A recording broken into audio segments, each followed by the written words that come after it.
Olá, pessoal! Bem-vindos. Eu sou a doutora Lívia, eu sou médica gastroenterologista e eu queria primeiro agradecer todo mundo que está aqui ao vivo com a gente e ao convite da Nestlé para falar sobre esse assunto que eu tanto amo, que é o papel do eixo cérebro-intestino-microbiota em todas as doenças. E se você ficar comigo até o final da aula, você vai entender o porquê disso. Então, eu vou compartilhar minha tela com vocês e para a gente começar. Perfeito. Então, a aula de hoje a gente vai falar um pouquinho sobre a saúde mental e o intestino. Cada vez mais a gente vê um aumento de doenças do sistema nervoso central, como ansiedade, depressão. E o Brasil é o país que tem a maior população depressiva da América Latina. Isso já é notícias até da mídia tradicional. A gente sabe que há uma alta prevalência de sintomas depressivos entre adultos jovens no nosso país. E isso é uma coisa que vai impactar na vida de todos nós e no consultório de cada um aqui que é profissional de saúde. E será que a saúde intestinal é impactada por questões mentais? Será que há uma relação entre a saúde mental e a saúde intestinal? E é disso que a gente vai falar um pouquinho na aula de hoje. Eu queria trazer aqui essa fala de Hipócrates, que é o pai da medicina, que todas as doenças começam no intestino. E cada vez mais os estudos nos mostram de que ele realmente era um visionário. E hoje a gente consegue realmente entender essa complexa relação entre o intestino e todas as doenças crônicas. E a gente já sabe das doenças do eixo cérebro-intestino, como é o caso da síndrome do intestino irritável. Pacientes com síndrome do intestino irritável têm uma alta prevalência de depressão e ansiedade, sendo que os subtipos mais afetados são os pacientes com síndrome do intestino irritável do tipo constipada e mista.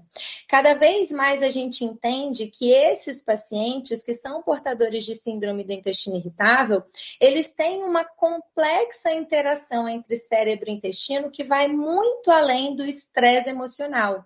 E esse trabalho é uma meta-análise que mostrou realmente essa relação aumentada entre ansiedade e depressão nos pacientes portadores de síndrome do intestino irritável. E conhecendo um pouquinho do eixo cérebro-intestino, a gente entende que ele é um eixo de comunicação bidirecional. O que é isso? Não é só o que acontece no cérebro que vai influenciar no intestino, mas o que acontece no intestino também vai influenciar o cérebro. E essa comunicação, ela se dá de diversas formas, através de diversos sistemas. E as vias desse eixo incluem o sistema nervoso central, o sistema nervoso entérico, que é conhecido como o segundo cérebro, mas não é somente essa via neurológica.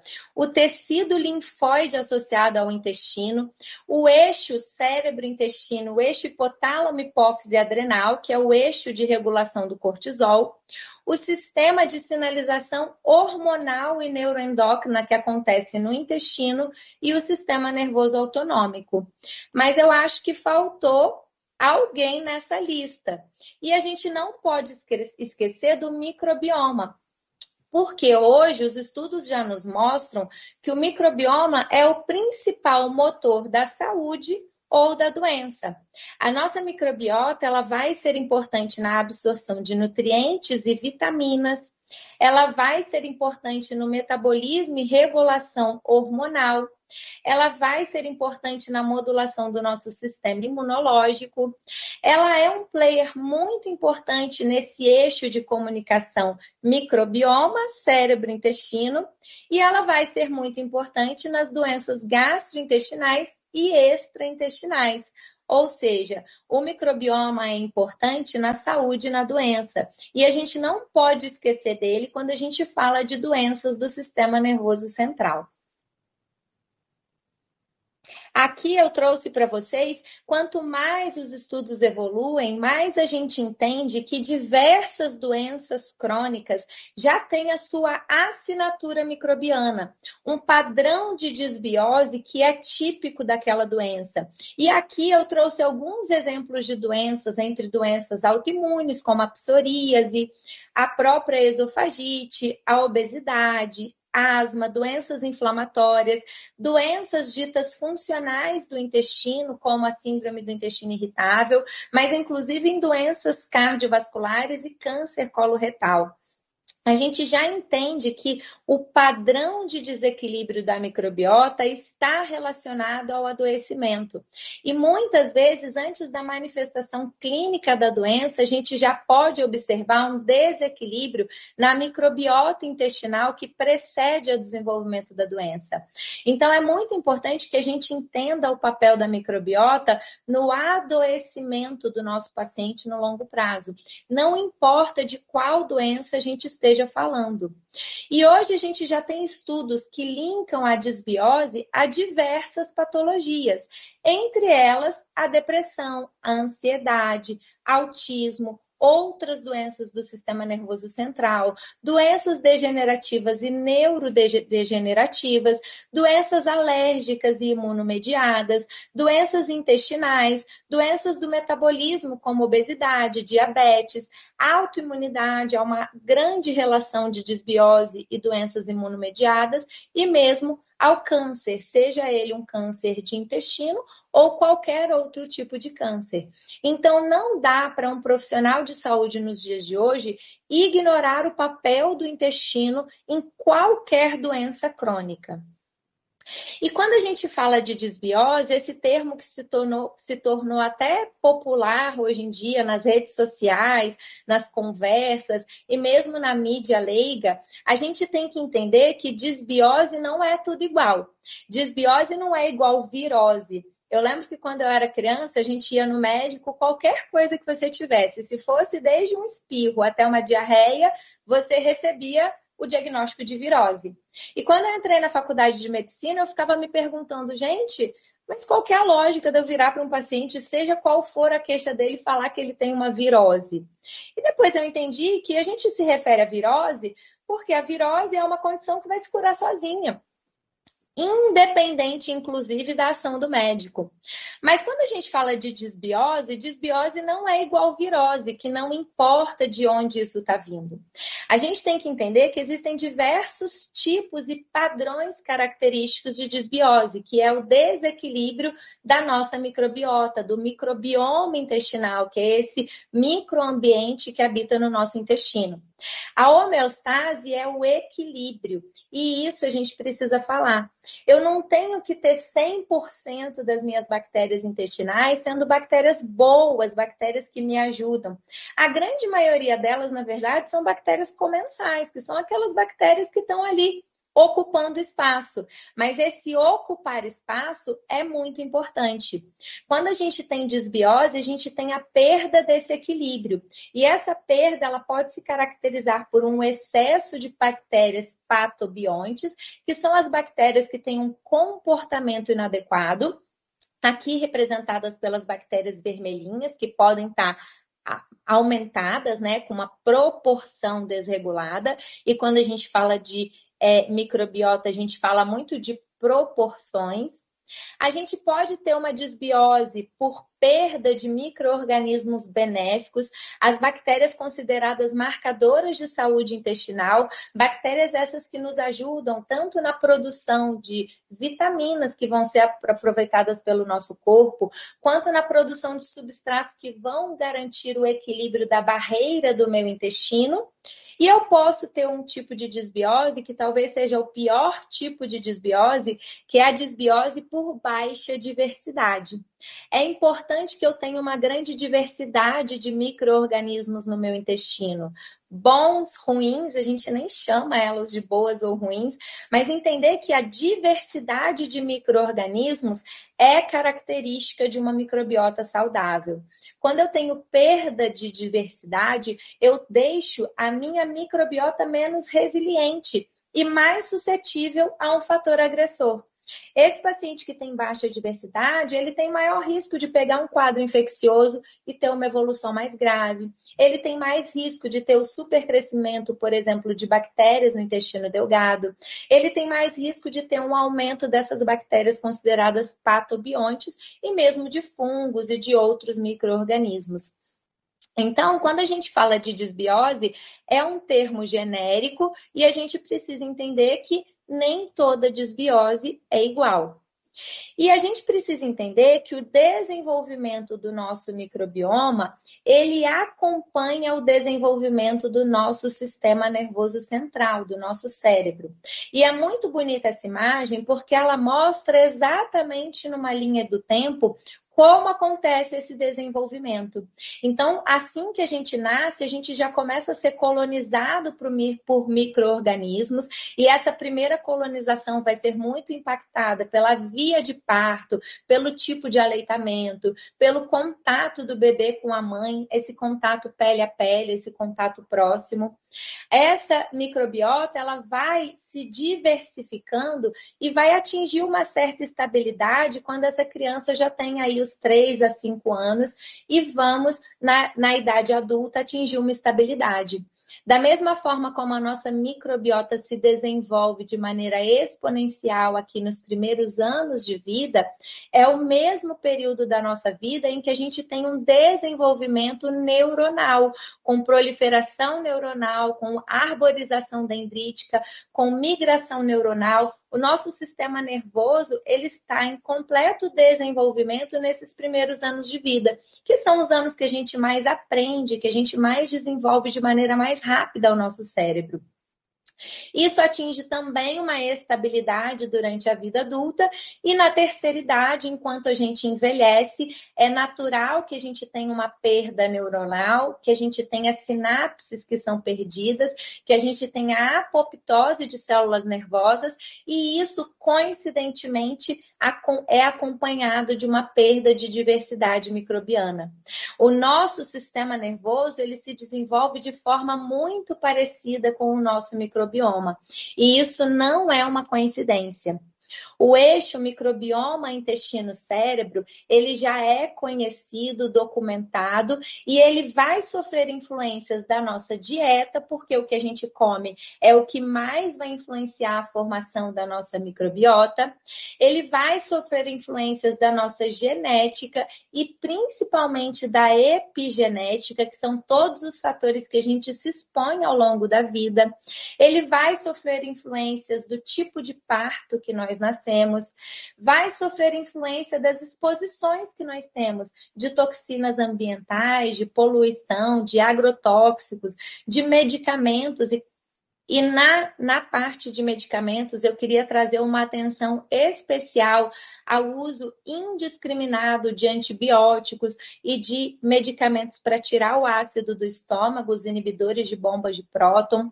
Ele vai sofrer influência da nossa atividade física e hoje a gente vive uma geração de pessoas que se alimenta mal, que não pratica atividade física, que usa de maneira indiscriminada medicamentos, que se expõe a toxinas, e a gente vê, junto com essa perda da nossa diversidade microbiana, o aumento de doenças do sistema nervoso central, porque a nossa microbiota e esse eixo cérebro-intestino-microbioma, ele vai influenciar o nosso padrão alimentar, ele vai influenciar o nosso comportamento cognitivo, ele vai influenciar a forma que nós percebemos o estresse, ele vai influenciar as nossas interações sociais e ele vai influenciar inclusive nos nossos sentimentos.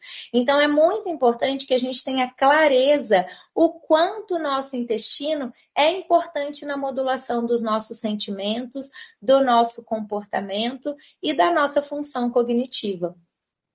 E o eixo cérebro-intestino-microbiota, ele é um eixo que tem muitas vias de comunicação, que não é um eixo modulado exclusivamente pelo nervo vago, que é esse fio de comunicação do cérebro com o intestino.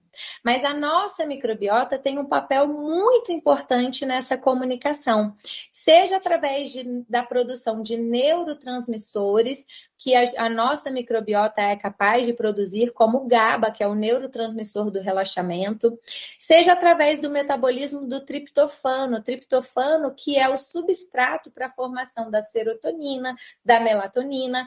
Esse substrato que se está desviado para outras vias por uma microbiota em desequilíbrio, eu vou ter menos substrato para a formação, inclusive, de serotonina. E eu sei que é de conhecimento leigo que a maior parte da serotonina é formada no intestino, mas essa serotonina que é formada no intestino, ela serve para atuar no intestino, regulando principalmente motilidade intestinal e sensibilidade intestinal. Mas isso vai interagir com o nervo vago e vai ter uma influência no que acontece no nosso sistema nervoso central. E a nossa microbiota vai produzir metabólitos, que são os ácidos graxos de cadeia curta, que serão importantes para a modulação da barreira intestinal, mas que também terão influência no nosso cérebro, na nossa cognição e nas nossas emoções. Então, esse eixo de comunicação, ele se dá por via direta através do sistema nervoso autonômico e do nervo vago. O sistema nervoso autonômico aqui é representado pelo nervo vago. Ele se dá através da produção de metabólitos microbianos e neurotransmissores. Ele se dá através do nosso sistema imunológico com a produção de citocinas inflamatórias. E ele se dá através também do cortisol, que vai influenciar não só a contração da nossa musculatura entérica e a motilidade intestinal, como também o equilíbrio da nossa microbiota. Ou seja, é uma via de mão dupla em que há vários mecanismos associados. E trazendo aqui uma atenção especial para o metabolismo do triptofano, da serotonina e dos outros neurotransmissores, da integridade da barreira intestinal, que será influenciada pelos ácidos graxos de cadeia curta, a produção de citocinas inflamatórias, o nervo vago, que é o principal representante aqui do sistema nervoso autonômico, o sistema nervoso parasimpático, e isso levando a esse impacto no nosso estado cognitivo e nas nossas emoções. E eu queria trazer uma ênfase aqui para o sistema imunológico. Por que o intestino é importante para a modulação do nosso sistema imunológico? Porque o intestino é o maior órgão imunológico do nosso corpo. Nós temos um sistema imune exclusivo do intestino. E a permeabilidade intestinal, a barreira intestinal, ela é muito importante para o equilíbrio do meu sistema imunológico. Quando eu tenho uma disfunção da barreira intestinal, levando a um aumento de permeabilidade intestinal, conhecido como leaky gut, que é um intestino hiperpermeável, eu vou levar esse intestino com a porta aberta, vai aumentar a translocação não só de bactérias, como de toxinas microbianas. E a gente sabe, por exemplo, que as proteobactérias, que são bactérias consideradas patobiontes, potencialmente ruins, elas são bactérias que têm em sua parede celular uma toxina já muito conhecida, que é o LPS. O LPS, que é o cabelinho ali da bactéria gram-negativa, ele é considerado uma toxina que, quando entra pela nossa barreira intestinal, ela vai ganhar a nossa corrente sanguínea, causando uma situação de endotoxemia, que vai influenciar toda a cascata inflamatória, ativando vias inflamatórias nesse intestino e levando a resposta inflamatória intestinal e sistêmica, porque isso vai ganhar corrente sanguínea. Então, o intestino é um importante modulador do nosso sistema imunológico e a nossa microbiota, em equilíbrio ou em desequilíbrio, vai ter um papel importante nessa regulação da barreira intestinal. Então, eu queria trazer aqui essa frase de Alessio Fasano, que é um importante pesquisador de Harvard, que tem grandes estudos na parte de autoimunidade, de barreira intestinal, e ele diz que todas as doenças doenças começam no leaky gut, no intestino hiperpermeável. E eu concordo com ele, porque a gente sabe que as doenças crônicas todas têm relação com essa inflamação crônica de baixo grau que vai se originar no intestino hiperpermeável. E aqui trazendo o papel da neuroinflamação nas doenças do sistema nervoso central. A nossa microbiota, e mais do que a nossa microbiota, os metabólitos produzidos pelas bactérias do nosso intestino vão influenciar as nossas respostas ao estresse. As espécies microbianas vão estimular a produção de citocinas que vão modular a permeabilidade intestinal. Então, aqui na imagem, demonstrado um intestino com perda de integridade de barreira, que é o famoso leaky gut, levando a essa entrada de bactérias e de citocinas, de toxinas bacterianas, que vão interagir com o nosso sistema imune. Isso vai levar a um desvio do metabolismo do triptofano para a via da quinurenina, que pode ser uma via potencialmente tóxica quando ela está desregulada, levando as nossas células imunes a levar uma produção de citocinas pró-inflamatórias, que vai influenciar o eixo do cortisol e levando, em última instância, a essa neuroinflamação, essa inflamação do sistema nervoso central. E esse leaky gut, esse intestino permeável, sendo influenciado pelo estresse, por infecções, pelo uso de antibióticos e por uma dieta pobre, a dieta de padrão ocidental, que é a dieta do brasileiro. Uma dieta pobre em alimento para bactérias boas, e a gente vai falar mais sobre isso. Então, quando eu tenho o aumento de permeabilidade com translocação bacteriana, eu vou levar a uma ativação da micróglia, a um aumento da permeabilidade da barreira hematoencefálica e uma inflamação neuronal. Enquanto quando eu tenho uma microbiota em equilíbrio, que produz ácidos graxos de cadeia curta, que vem de uma dieta saudável, eu vou ter maior produção, por exemplo, do butirato, que é um substrato energético para as células do meu intestino. Ele vai levar a uma ação anti-inflamatória, ele vai ajudar na regulação da permeabilidade da barreira hematoencefálica e da barreira intestinal. E aqui, trazendo o papel do butirato e de outros ácidos graxos de cadeia curta, porque eles terão efeitos imunomoduladores. Eles vão interagir com receptores acoplados à proteína G, como o GPR43, que é um receptor importante na modulação tanto do ponto de vista do metabolismo energético e do controle do nosso metabolismo, quanto no controle da inflamação. E aqui representados pelo butirato, que é o mais estudado dos metabólitos microbianos, mostrando que ele é importante não só para a regulação da produção energética para os nossos colonócitos, mas também na regulação da secreção de muco, que é importante para a integridade de barreira intestinal. Ele é muito importante para o controle da integridade da barreira intestinal e para o controle da produção de citocinas inflamatórias, levando a um controle da proliferação de micro-organismos patogênicos, de bactérias consideradas menos favoráveis quando a gente pensa em microbiota em equilíbrio. Então, é muito importante que a gente tenha uma microbiota capaz de produzir esses ácidos graxos de cadeia curta. E aqui trazendo novamente a síndrome do intestino irritável como um exemplo de doença que está intimamente relacionada a esse desequilíbrio do eixo microbiota, cérebro e intestino. A microbiota intestinal, tendo esse papel de regulação de barreira intestinal, prevenindo a translocação bacteriana e o desenvolvimento da inflamação crônica. Nesse artigo, ele mostra essa complexa interação cérebro e emoções, intestino e barreira intestinal, aqui mostrando que a integridade de barreira intestinal é muito importante para a regulação imunológica e que os metabólitos da nossa microbiota, quando em equilíbrio, vão influenciar nessa regulação imunológica do nosso intestino, e o papel da microbiota tanto para o bem quanto para o mal.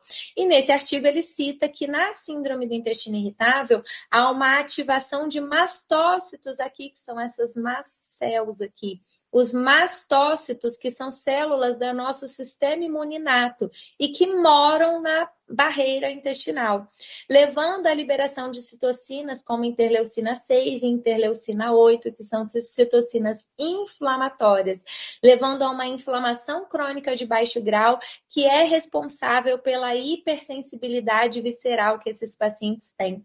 Por que o paciente que tem síndrome do intestino irritável, ele tem dor? Porque ele tem um intestino hipersensível. E essa hipersensibilidade, ela vem de um estado de inflamação crônica de baixo grau, porém persistente.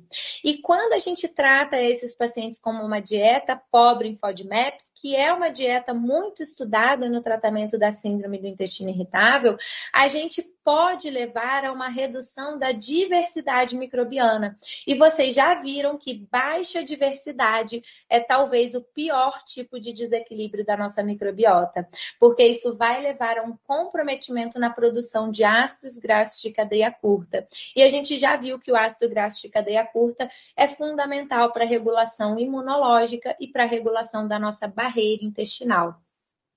Então, aqui mostrando o papel da inflamação crônica em pacientes com síndrome do intestino irritável. E nesse estudo mostrando que, comparados ao controle, esses pacientes têm maior liberação intestinal de TNF-alfa e interleucina 2, citocinas conhecidas por sua ação inflamatória. Ou seja, há um processo de inflamação crônica no intestino, essa inflamação crônica de baixo grau relacionado ao aumento de permeabilidade intestinal, representada aqui na imagem pelo o intestino em equilíbrio, em que há uma ótima diversidade microbiana com diferentes tipos de bactérias e o intestino com a sua capacidade de barreira preservada. Quando eu tenho perda de diversidade microbiana, aqui representado por essas bactérias aqui, que são bactérias gram-negativas, produtoras de LPS, o LPS que é considerado uma endotoxina, e eu levo a um aumento de permeabilidade intestinal, evidenciado por níveis aumentados de zonulina. A zonulina, que é como se fosse o cadarço que liga uma célula intestinal à outra, garantindo a barreira intestinal íntegra. Quando eu tenho aumento de zonulina, é porque eu tenho perda da integridade de barreira intestinal. Então, o aumento de zonulina, o aumento de endotoxinas como o LPS, levando a um aumento de proteína C reativa e de marcadores inflamatórios, evidenciando uma inflamação sistêmica de baixo grau e translocação bacteriana em pacientes que têm doenças mentais severas e fadiga crônica. Eu tenho certeza que se você atende pacientes, você está vendo pacientes com queixa de fadiga crônica. Os nossos pacientes muitas vezes nos buscam com essa queixa de fadiga crônica que não é resolvida pelo uso de antidepressivos. E a gente precisa entender que isso pode ser uma manifestação dessa inflamação crônica de baixo grau que pode estar se iniciando no intestino desse paciente que tem uma doença de sistema nervoso central ou uma doença como a depressão, a ansiedade, a síndrome da fadiga crônica. Então, a disbiose e a inflamação crônica estão relacionados a sintomas como fadiga, anedonia, diminuição da motivação, mal-estar geral, que são sintomas muito comuns em condições psiquiátricas graves. Não dá para tratar sistema nervoso central sem olhar para a barreira intestinal e para o equilíbrio de microbiota do nosso paciente. E esse paciente deprimido, muitas vezes, é o paciente que não tem a menor vontade de se alimentar de forma saudável. Então, isso é um ciclo vicioso que é muito difícil se a gente não tiver uma intervenção do médico assistente, do profissional que está à frente desse paciente, da nutricionista, do educador físico e de uma equipe multiprofissional para cuidar desse doente. E aqui, mais uma vez, sobre a neuroinflamação, nesse estudo, ele evidenciou alterações imunológicas em pacientes com ideação suicida. que são pacientes com depressões graves. Então, nesse estudo, ele mostrou que há um aumento de monócitos, que são células do sistema imune inato, levando a níveis elevados de proteína C reativa e outros marcadores inflamatórios nesses pacientes depressivos com ideação suicida, associados tanto a um quadro de inflamação quanto aos sintomas depressivos com impactos independentes, ou seja, há um processo inflamatório crônico de baixo grau que vai influenciar de forma independente esse risco do nosso paciente com depressão ter uma ideação suicida. Isso sugere que o tratamento para pacientes com esses sintomas pode exigir abordar o processo inflamatório além da depressão. Cada vez mais a gente entende que as doenças como depressão, ansiedade, autismo, há um componente de inflamação crônica que impacta no sintoma neurológico desse paciente, o que tira esse paradigma de que a depressão é uma doença exclusivamente cerebral, ou que há exclusivamente uma deficiência na regulação dos neurotransmissores. E se eu trato esse paciente exclusivamente com terapia com antidepressivos, eu não estou combatendo esse processo inflamatório que está acontecendo na vida do meu paciente. E aqui, mais uma vez, as interações entre a microbiota intestinal e o sistema nervoso central, mostrando que a microbiota intestinal, ela interage com células do meu intestino e com o sistema nervoso central, afetando motilidade, imunidade e permeabilidade intestinal. A disbiose está associada a distúrbios funcionais gastrointestinais, como a síndrome do intestino irritável, mas também a doenças do sistema nervoso central, como ansiedade, depressão e essa epidemia que vivemos no nosso país desses problemas de saúde. A microbiota, ela influencia a produção e o turnover de neurotransmissores, como serotonina e GABA, impactando no comportamento e nas funções cognitivas do nosso paciente. E o estresse altera a composição da microbiota e a permeabilidade intestinal, facilitando esse processo de translocação bacteriana e ativando respostas imunes e inflamatórias. É um eixo bidirecional. O estresse piora a disbiose e a disbiose piora a percepção do estresse. E a gente não pode esquecer do nervo vago. Este nervo que é literalmente o fio de comunicação entre os nossos dois cérebros, o sistema nervoso central e o sistema nervoso entérico, o nosso intestino. O nervo vago, ele tem 90% de suas fibras aferentes, de baixo para cima, levando para o sistema nervoso central informações sobre saciedade, sobre o metabolismo energético e sobre esse processo de inflamação relacionado diretamente ao desequilíbrio de microbiota. E é o nervo vago que vai regular as nossas secreções digestivas, secreção de ácido no estômago, capacidade de acomodação do alimento no estômago. É um eixo que tem uma comunicação direta. Inclusive, dá para a gente pensar que cérebro e intestino, eles estão conectados desde a formação desses tecidos no bebezinho. Não dá para a gente separar esses dois sistemas, porque eles estão ligados de forma direta através do nervo vago e de forma indireta através de todos os outros mecanismos que a gente já falou. Então, o nervo vago, ele vai regular a imunidade, ele vai regular a digestão, ele vai regular a resposta inflamatória. Ele tem um impacto na modulação do nosso humor, do nosso estresse e de processos cognitivos, mostrando que o intestino é importante na regulação do sistema nervoso central. O nervo vago, ele tem uma ação na regulação inflamatória do nosso intestino, podendo levar a uma inibição da produção de citocinas pró-inflamatórias como TNF-alfa. E a gente consegue modular esse eixo de comunicação através do uso de probióticos, prebióticos, intervenções nutricionais que podem ajudar no manejo da microbiota e vão ajudar esse eixo de comunicação cérebro, intestino, microbiota. microbiota. Então, por onde devemos começar? Quais devem ser os pilares frente ao nosso tratamento que sofre ou de síndrome do intestino irritável, ou de ansiedade, depressão, ou de qualquer outra doença crônica? A gente sempre tem que começar pela alimentação, pelo consumo de fibras e de alimentos com ação pré-biótica. A gente precisa olhar para o estilo de vida desse paciente. A gente precisa ter um controle do estresse, seja com técnicas de terapia, técnicas cognitivo-comportamental. Eu preciso abordar esse paciente da parte de cima para baixo também.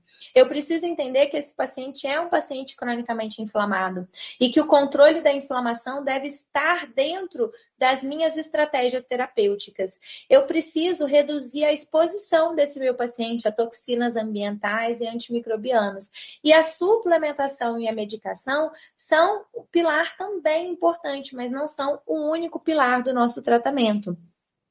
E a gente sabe que uma dieta privada de pré-bióticos leva a uma redução da proporção de bactérias boas. Então, a proporção de bactérias que degradam o muco, ela aumenta quando eu não tenho pré-bióticos na dieta do meu paciente. Na ausência destes, o muco, ele torna-se uma fonte de energia para a microbiota intestinal. Então, se o meu paciente não consome alimento que resta para carboidratos acessíveis à microbiota, que são as fibras pré-bióticas, ele vai sofrer a ação de bactérias que degradam o muco, e isso vai influenciar na regulação da barreira intestinal.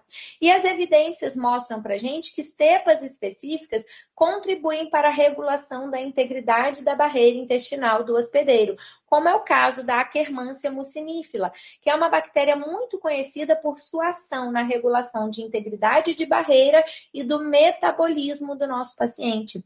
Então, é desejável que o paciente tenha esse tipo de bactérias no seu intestino. E é importante que a gente entenda que os nutrientes vão influenciar na integridade da barreira intestinal, com uma ênfase aqui para as fibras alimentares, para os ácidos graxos de cadeia curta, que são nada mais, nada menos do que o produto final do metabolismo das fibras alimentares pela nossa microbiota. Os pré-bióticos e a própria glutamina, ela serve de alimento para o nosso colonócito e ajuda na integridade de barreira intestinal e na redução da inflamação. A nossa microbiota, o efeito dos probióticos, dos pré-bióticos e até do transplante de microbiota fecal vai impactar na função cognitiva. E nesse artigo de revisão, ele conclui que o uso de probióticos e pré-bióticos atuam modulando as vias de inflamação e metabólicas, vão influenciar a produção de serotonina e GABA pela nossa microbiota, vão ajudar na redução de citocinas inflamatórias e vão ajudar na regulação da barreira intestinal. E aqui na imagem, representando o intestino com a barreira intestinal equilibrada, levando a um equilíbrio da barreira hematoencefálica e um controle da inflamação no sistema nervoso central, com redução de citocinas inflamatórias e redução de espécies reativas de oxigênio, que levam a um processo de oxidação, de inflamação crônica. Enquanto quando eu tenho perda da barreira intestinal por uma microbiota em desequilíbrio, eu vou levar o leaky brain, que é esse aumento de permeabilidade da barreira hematoencefálica, que se relaciona à inflamação crônica e aumento do processo de estresse oxidativo. E isso vai influenciar na saúde do nosso paciente. E a gente sabe que a dieta do brasileiro não atinge nem perto da meta de fibras considerada ideal pela OMS, que é de 25 a 35 gramas de fibra por dia. Se a gente pensar que uma banana tem 2 gramas de fibra, que por exemplo, uma laranja vai ter 1 e pouco de fibra, é muito pouco para o meu paciente conseguir chegar na meta de 25 a 35 gramas. Então, a gente precisa ter um olhar inteligente frente a esse paciente, do que eu posso suplementar e o que ele consegue atingir com a dieta, mas a realidade dos adultos e principalmente dos idosos brasileiros é que eles não consomem nem metade do ideal de fibras que deve ser consumido. E a gente pode fazer uso do suplemento de fibras, como, por exemplo, a goma guar parcialmente hidrolisada, que ela, nesse estudo, mostrou aumento de Akkermansia, que é aquela bactéria que eu citei, que é muito importante para a regulação da barreira intestinal, e de bifidobactérias. Ela melhora a produção do butirato, que a gente já viu que é muito importante para a regulação da barreira intestinal. E, inclusive, numa dose de 6 gramas, a suplementação da goma guar ajudou a ter um impacto na redução do cortisol salivar. O cortisol, que a gente sabe que é o hormônio que está relacionado ao estresse crônico e que vai impactar no equilíbrio da barreira intestinal. Assim como a goma guar, a inulina também é uma fibra muito estudada, levando a um aumento importante de bifidobactérias, de bactérias produtoras de butirato, como é o caso do Fecalibacterium, que é o maior produtor de butirato do nosso intestino. Redução de bacteroides, que são bactérias que podem ser bactérias potencialmente mais pró-inflamatórias. E esse aumento de bifidobactérios em Fecalibacterium contribui para a melhora da saúde do nosso paciente como um todo, não somente para a saúde intestinal dele. E as fibras dietéticas, elas vão levar a uma modulação da microbiota intestinal, da produção de ácidos graxos de cadeia curta, butirato, acetato, propionato. Isso vai ter um impacto positivo na pressão arterial, na função imune, na regulação de barreira intestinal, na inflamação crônica, na regulação do sistema imune, no colesterol e, em última análise, no estado cognitivo e no humor do nosso paciente. E a goma guar parcialmente hidrolisada, assim como a inulina, são duas fibras solúveis com efeitos promissores, não só na modulação de microbiota intestinal, levando a uma influência indireta na saúde mental do nosso paciente, incluindo condições como a depressão, já que elas aumentam bactérias benéficas, como bifidobactérias, lactobacilos, aumentam a produção do próprio butirato, que tem ação anti-inflamatória e protetora da barreira intestinal. Então, aqui mostrando que a goma guar parcialmente hidrolisada, ela levou a um aumento de bactérias benéficas, como bifidobactérias e lactobacilos, e a uma redução de bactérias patogênicas, como é o caso do Clostridium. A gente vê aqui uma comparação de diversas fontes de fibra alimentar e de suplementação, e as duas que tiveram maior impacto na produção de ácidos graxos de cadeia curta, entre eles o butirato, foram exatamente a goma guar parcialmente hidrolisada e a inulina. Então, a associação dessas duas fibras pode ser muito interessante na modulação do eixo cérebro-intestino-microbiota.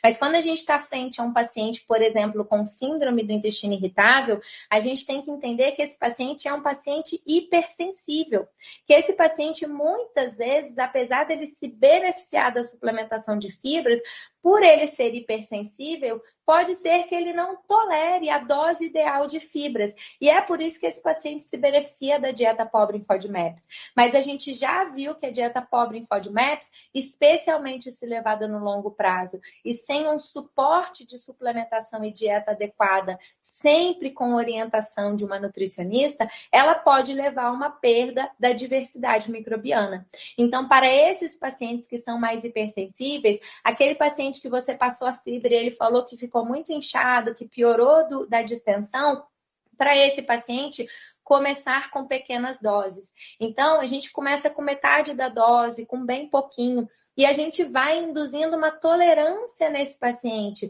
porque à medida que a gente melhora as bactérias boas e que a gente melhora a barreira intestinal e que a gente equilibra esse processo inflamatório crônico que esse paciente está sujeito, a gente vai melhorar, inclusive, a tolerância desse paciente às fibras e a essa suplementação. Quando a gente tiver dieta pobre em FODMAPs, depois de um período de restrição, a maioria dos pacientes toleram reintroduzir esses alimentos. E é da mesma forma o pensamento que a gente tem quando a gente vai suplementar uma fibra. Então, lembrar que quando a gente está frente a um paciente que eu quero melhorar a barreira intestinal, um dos principais suplementos que eu posso usar são as fibras, porque elas vão interferir na regulação imunológica e na regulação da barreira intestinal, assim como glutamina, vitamina D, a N-acetilcisteína, vitamina A e o próprio triptofano metabolizado por uma microbiota em equilíbrio. Assim como alguns nutrientes vão prejudicar a barreira intestinal do nosso paciente. Aqui com um destaque para a bebida alcoólica, para os emulsificantes presentes em tantos alimentos ultraprocessados e o excesso de frutose presente em bebidas adoçadas, não é a frutose da fruta. E que eu não devo esquecer do manejo do estresse, do estilo de vida, da atividade física, meditação, terapia e até de medicações, se for necessário, para modular o estresse do meu paciente. Então, de mensagens da aula de hoje, eu queria trazer o papel do intestino e da microbiota no controle, sim, da depressão e da saúde mental.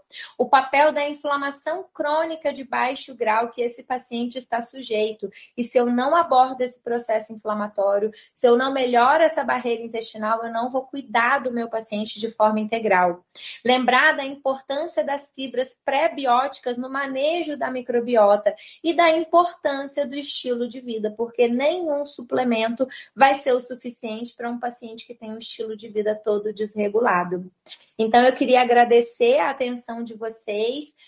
Eu sou a doutora Lívia Guimarães. Para quem não me conhece, eu convido vocês a me seguir no meu Instagram. Eu falo todos os dias lá sobre desbiose, sobre estratégias de modulação intestinal e de a importância do equilíbrio do intestino em todas as doenças crônicas. E foi um prazer estar aqui com vocês. Muito obrigada.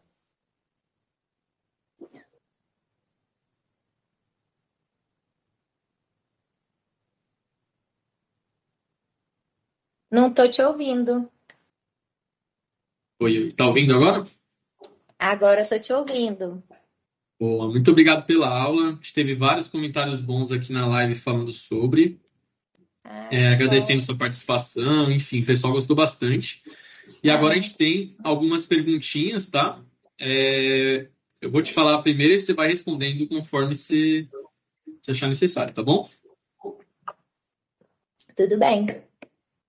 Então a primeira é: doutora, qual a especialização médica mais indicada para um paciente com desbiose e microbiota alterada? Esse paciente ele precisa de um gastroenterologista e de uma nutricionista. E não é qualquer gastro e qualquer nutricionista. Por quê? A gente sabe que hoje dentro da nutrição as pessoas se subespecializam, então tem nutris que são especialistas em esporte, emagrecimento, e a gente aqui no Brasil tem muitos nutricionistas e nutricionistas especialistas em tratamento de intestino. E o gastroenterologista ele vai entrar junto porque muitas vezes a gente vai precisar não só de um diagnóstico assertivo, como também de estratégias que envolvem também medicação. Então, é um trabalho em conjunto desses dois profissionais. Perfeito. A próxima pergunta é: doutora, o aspecto autista nasce com o bebê? Como a saúde intestinal está relacionada com isso? A doença intestinal da mãe pode causar autismo nos filhos?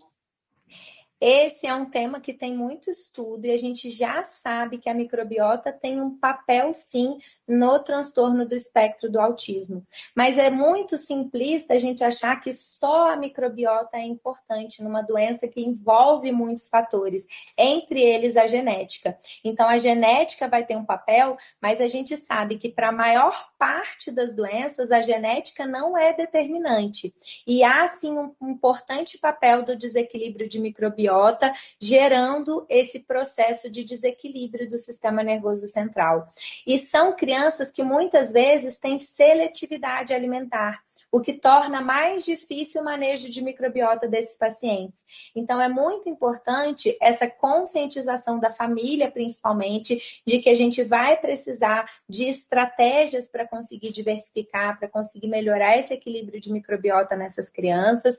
O papel da nutricionista no manejo desses pacientes também é muito importante e tratar a mãe, principalmente nos meses que antecedem a gestação e durante o período gestacional, vai influenciar na microbiota desse bebê. Porque a gente sabe que a principal influência para a formação da nossa microbiota é a microbiota da mãe. Porque é a pessoa que aquele bebê vai ter mais esse relacionamento íntimo. E a gente divide a nossa microbiota com as pessoas que a gente se relaciona. Então, a gente precisa cuidar da microbiota da mãe antes mesmo dela engravidar. Mas durante a gestação também é muito importante. E a melhor forma de cuidar dessa microbiota é sim cuidando da alimentação, do consumo de fibras, da suplementação se necessário e dessas estratégias que a gente já começa na gestação. Muito legal essa pergunta, muito boa a sua resposta, doutora. A gente tem mais uma aqui, que para mim não ficou claro como manejar a piora da diversidade da microbiota intestinal na síndrome do intestino irritável, sendo que a dieta de retirada de FoodMaps é a conduta mais utilizada nesses casos. Pode explicar, por favor? Isso é muito importante, essa dúvida foi fantástica. Por quê? O que a gente vê acontecendo com pacientes com síndrome do intestino irritável? Esses pacientes adotando a dieta pobre em FODMAPs como um estilo de vida. E a dieta pobre em FODMAPs não é uma dieta de longo prazo. A dieta pobre em FODMAPs, ela tem 3 fases e ela deve durar pouco tempo. Então, a primeira fase, que é a fase de restrição, que é a fase que mais vai impactar na diversidade microbiana desses pacientes, ela deve durar 6 a 8 semanas no máximo. Não é ficar 2 anos em dieta pobre em FODMAPs, como eu recebo no meu consultório vários pacientes. Porque esse paciente que é mantido na dieta pobre em FODMAPs no longo prazo, ele vai ter redução de diversidade e essa redução de diversidade, em última instância, vai piorar o quadro de desequilíbrio, tanto de barreira intestinal, quanto de inflamação, quanto de microbiota. Então, a dieta pobre em FODMAPs é uma estratégia que tem começo, meio e fim. Então, na fase de restrição, a gente faz uma dieta mais restrita, depois a gente reintroduz esses alimentos e adapta para a vida desse paciente no longo prazo. É um paciente que possivelmente não vai tolerar grande quantidade de FODMAPs no longo prazo. Ele vai ter que ter algum controle, mas ele vai controlar aqueles FODMAPs que ele não tolera, que não são todos. O paciente que não tolera todos, o problema dele é o intestino doente, não é a dieta. E persistir nessa dieta no longo prazo é um erro. E aí que entra as estratégias também de suplementação de fibras solúveis. Porque se eu estou tirando fibra do meu paciente, eu posso, como um auxílio para que essa dieta não seja tão prejudicial, suplementar a fibra. E sempre começar com pouco. Por quê? Paciente pobre em FODMAPs, se você passa 5 gramas de fibra para ele suplementar, ele vai voltar no seu consultório querendo te dar um soco, porque ele não vai tolerar. A gente tem que ir fazendo doses homeopáticas para ir treinando essa microbiota a voltar a receber essas fibras. E é essa que é a estratégia, né? A pobre FODMAPs é uma dieta de restrição e depois a gente vai reintroduzindo gradativamente. Então, a grande questão aqui é essa parceria do gastro tratando o intestino para que esse paciente fique menos inflamado e menos hipersensível e a nutricionista cuidando da dieta para que esse paciente não tenha uma dieta pobre em fibras no longo prazo. Muito boa sua explicação, doutora. A gente tem mais 2 perguntinhas aqui, tá bom? A primeira a minha mãe sente tontura repentina e cefaleia na região frontal. Pode ter relação com o intestino? Ela não tem colesterol nem diabetes.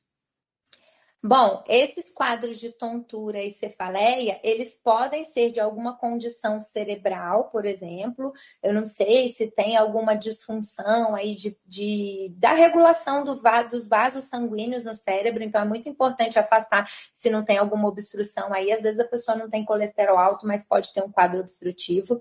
Mas pacientes que têm uma situação de desautonomia, que é a desregulação do nervo vago, o nervo vago que é aquele fio que eu mostrei que comunica o cérebro ao intestino, muitas vezes eles têm esse sintoma de tontura que pode vir relacionado a essa disfunção do nervo vago. Então, estratégias de modulação desse nervo que vão desde estratégias de respiração, porque quando a gente respira uma respiração controlada, a gente automaticamente ativa o nervo vago, que é o sistema nervoso parasimpático, estratégias de melhorar a hidratação, de melhorar a barreira intestinal, de melhorar essa microbiota, podem ajudar nessa regulação. Mas é importante afastar de ser uma causa de sistema nervoso, alguma coisa obstrutiva mesmo. Boa, doutora. E agora a gente vai para a última pergunta. Então, até por quanto tempo de uso contínuo um paciente com síndrome do intestino irritável pode se beneficiar com o uso de probióticos? Bom, a gente tem que entender que o probiótico, ele não serve para povoar a sua microbiota. Então, você tomar, eu vou pegar aquele probiótico que tem 100 bilhões de cepas, que eu quero povoar aqui com muita bactéria boa. Esse não é o papel do probiótico. O que o probiótico vai fazer, e que é legal sim na síndrome do intestino irritável, ele vai atuar melhorando esse ambiente intestinal, para que o pH intestinal fique mais favorável às suas próprias bactérias boas, para que a gente consiga regular a barreira intestinal. Então, o probiótico ele pode ser interessante na síndrome do intestino irritável, e quando a gente fala de uma estratégia de probiótico, a gente tem que pensar em no mínimo 3 meses. Mas eu, na minha prática clínica, não deixo o probiótico de uso contínuo, porque não tem benefício de você manter as mesmas cepas no longo prazo. Você também está diminuindo diversidade. E entender que o probiótico sozinho ele não vai resolver o problema da síndrome do intestino irritável. Ele pode ajudar? Pode. Ele vai resolver? Não vai. E às vezes esse paciente também não vai tolerar a suplementação de probiótico, principalmente se for esse de 100 bilhões de cepas, porque o paciente pode ter mais sintoma de fermentação. Então, lembrar que o probiótico ele pode ser uma estratégia aliada a uma dieta saudável, ao consumo de fibras pré-bióticas e à modulação desse estado inflamatório que o paciente tem. Mas na maioria das vezes a gente não tem necessidade de usar no longo prazo. Eu recomendo 3 meses, reavalia, troca as cepas, e aí sim a gente vai conduzindo de acordo com a necessidade.